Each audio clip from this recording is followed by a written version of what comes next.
Hi, and welcome to this video. Today we are going to take a look at an old game, actually quite old game, 2011 I believe is when this was actually made, but it's called Test Drive Unlimited 2. And the servers have been down for a while now. I believe they went down at the end of the year last year, but you still can play the game in offline mode. As you can see down below me here, there is a little launcher called Test Drive Universal Launcher, and I cannot pronounce that name. If the recording does well, you should be able to read it for yourself. And the last version that I got there was released January 21st, 2017. And anyway, you can use it in offline mode. Now, this right here is what you'll have to click when you get this launcher. And I believe you can download this launcher from a site, I think it was called turboduck.com. I'm not real sure, but just Google Universal Launcher and you'll find it. Anyway, just click on the offline mode, and then this will highlight to run game, and then when you click on that, the game will take off, or it should, and we're about to find out if it does.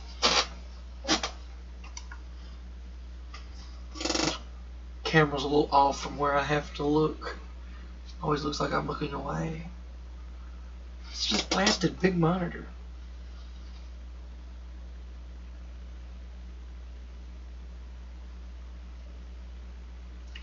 Now when this game gets launched, I'm going to do away with my camera here and let you see the game in full screen, so don't worry, I'm not going to block everything.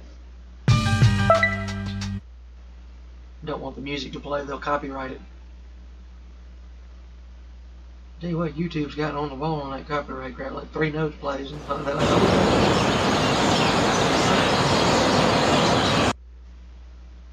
Now, I'm going to obviously turn that volume down a bit, and oops, my bad, and I'm going to get rid of me. There we go. Now let's go back to the game.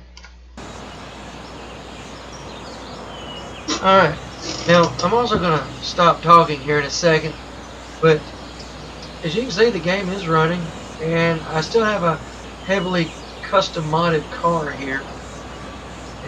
It's one I made in the game back when it was still online, and believe it or not, when it was online, other people could actually see this.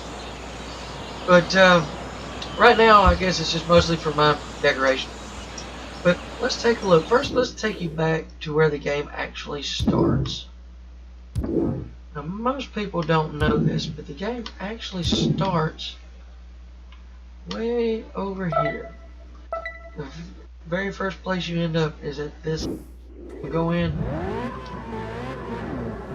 and start it just like the game played from the beginning. Now, those of you who have played the game before recognize this house. Many of us refer to this as the party house, because when you first start the game, everybody's having a big old party here, and this is where you choose your character. In my case, this guy.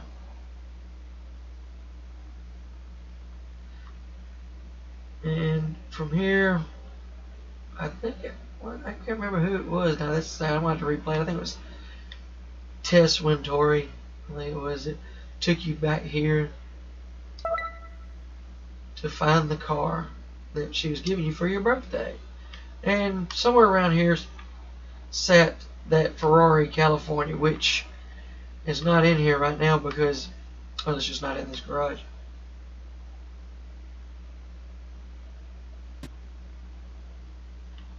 Well, that was really weird, glitchy.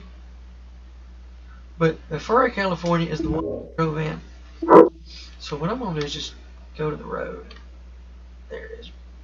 Make everybody dizzy spinning around.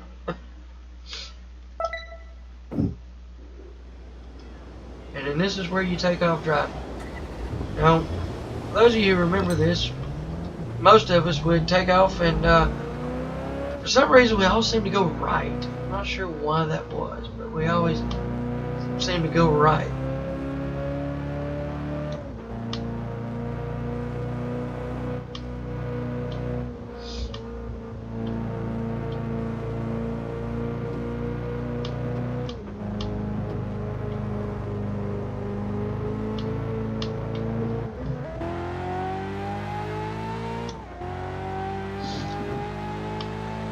And spoiler alert, the beginning of the game is all a dream. Then once the dream's over, you have to drive crappy cars that you bought from a used car dealer.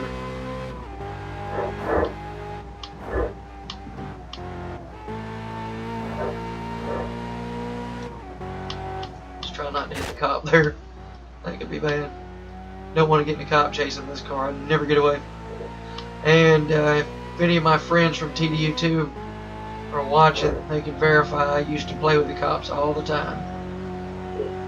I got quite adept at getting away from them. In some of the dumbest places too. Roundabouts.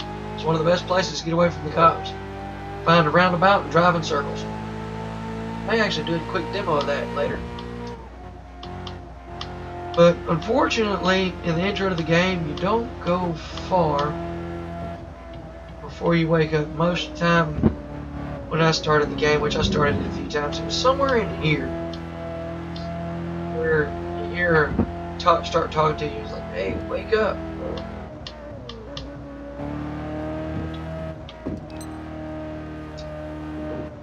But let's take a couple of views at some other cars we have. Now, where is my...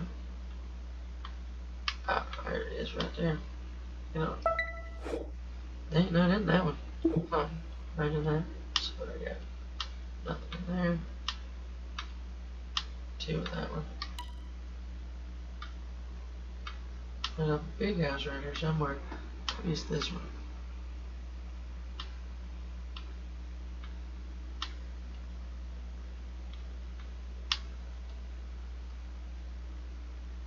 Closing that window there.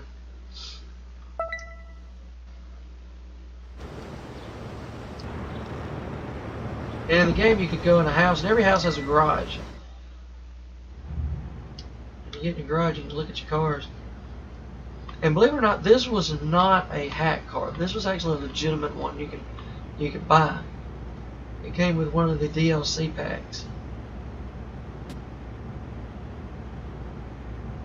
Actually, every one in here is a legitimate car. Ain't none of these hacked. Let's take that for a ride. This car drives like crap, by the way.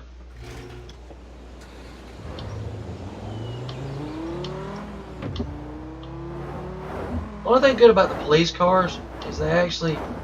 Whoops. That's what I'm talking about. It's twitchy. They actually had off-road physics.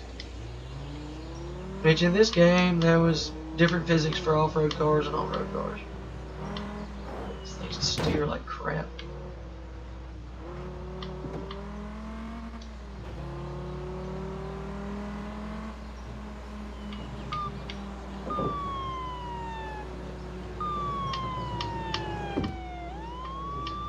And yeah, you can do that. But here's the funny part. You can still get in trouble with the cops. You would think if you were driving a cop car, that would be a problem.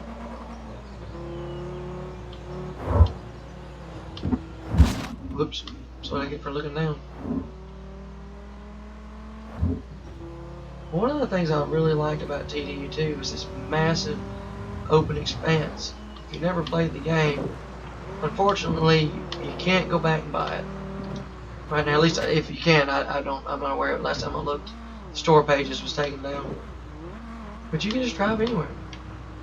It's one of the things I really liked about it. It was one of the best open world games that I had. There was no place off limits.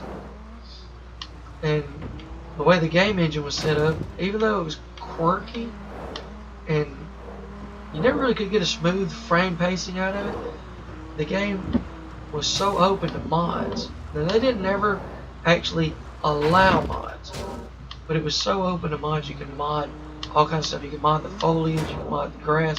They even got a snow mod that makes it like it snowed everywhere. Mod cars, just like you seen that car I was driving earlier. So it was really... Whoops, that was glitchy.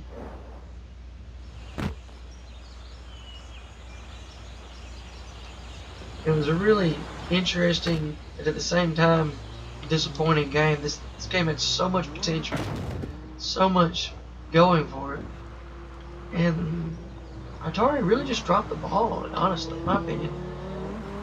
This game should still be going. This should have been one of those games that they just kept releasing updates for because there's no reason why they couldn't.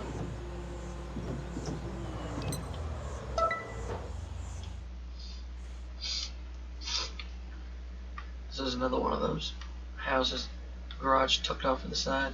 And the closet, see, this is the thing, it wasn't just a driving game.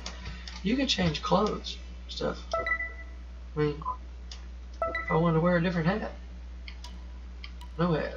Goofy hat. Stupid hat. Ugly hat. I don't know why hat. Hat after hat after hat. There you go, you Austro-American hats. And of course I like that one. I like that. It's the casino gig.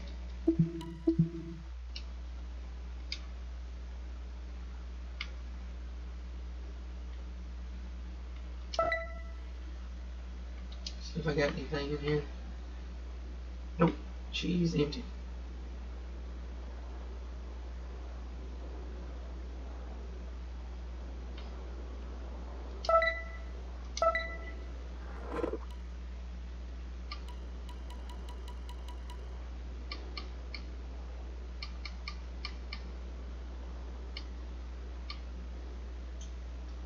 Got all kinds of cars you can drive. Some of these are legit, some of them are hacked. Some of them were in what we call the unofficial patch.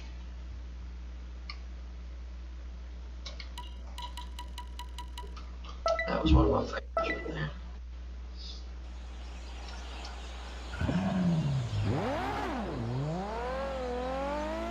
This thing drives like a dream.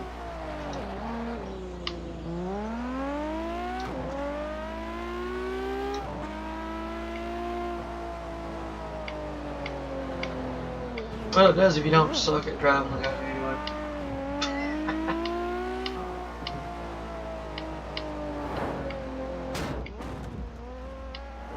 It's been so long since I drove this game and I forgot how.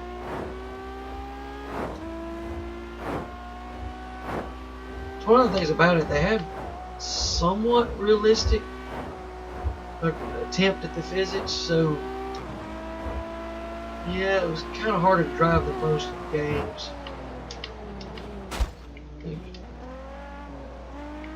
Well, I guess that's about it for this recording. If anybody wants to see any more about TDU2, including the island of Hawaii, which by the way was also included in the original TDU, by all means leave a comment down below. Let me know.